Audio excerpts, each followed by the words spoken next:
So here is release video number 1. You take a lacrosse ball or a tennis ball, place it on the inside of your right sits bone, so on the inside of that right ischial tuberosity, right? And then bend the right knee. So my left leg is straight, my right knee is bent.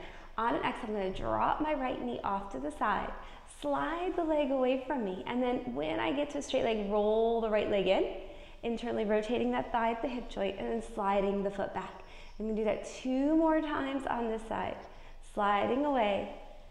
When I get straight leg, I'm going to roll the thigh in and slide back. And I've got my socks on here. This isn't strenuous, right? You can do this after the more physical practices, or you could do this if you're just feeling tension in the pelvic floor or in the hip region.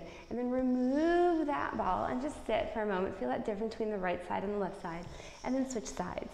So taking that ball to the inside of that left sits bone, that ischial tuberosity. If you're like, I don't remember this, there's a video that shows exactly the placement of that lacrosse ball. So watch that video, because it also just shows you how to get used to that sensation of the ball sitting in this rather sensitive area of the body. And you might start to notice that you're on your second side. There's a difference, right? One side has more sensitivities than the other. Right? If you bruise easily, just be mindful of how much pressure you apply towards where the inside of the sits bone is. This is the last time you roll the leg in and slide it back. And then remove the lacrosse ball and just take a moment to sit. Those should feel nice and wide. And you're going to do crisscross applesauce, crossing one shin in front of the other, which is different than lining up the feet. This is not a cross here. I want my shins to cross. I want my shin bones to be supported by the feet. And if they're not, I'll use blankets or pillows underneath the shins.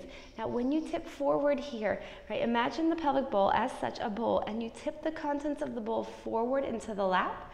When that stops moving, then you can let the spine go. Right, so you can drop the head, taking a nice stretch here. Take note of which foot is in front as you breathe in here. Breathe out. Inhale. Exhale 2. Breathe in. Breathe out 3. And then walking the hands back towards the legs to sit up and switching sides. So uncross the legs, recross with the other leg in front. And then once again, folding forward. So remember, tip the pelvic bowl, then let the spine have its flexion. And I'm not trying to get my nose to the floor here. There's no pull here. Think ease, ease in this pose. Breathe in, breathe out. Inhale. Exhale, and notice as you breathe in, can you feel that movement all the way down into the hip region, all the way down in towards the pelvic floor? And then walking the hands back towards the legs, coming up to sit. If it's not comfortable to sit on the floor, you can always put a blanket or 2 blankets under the pelvis and sit up a little bit higher and still take this forward flexion. And just take a rotation of the spine to the right, and a rotation of the spine to the left.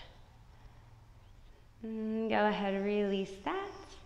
Have a lovely day.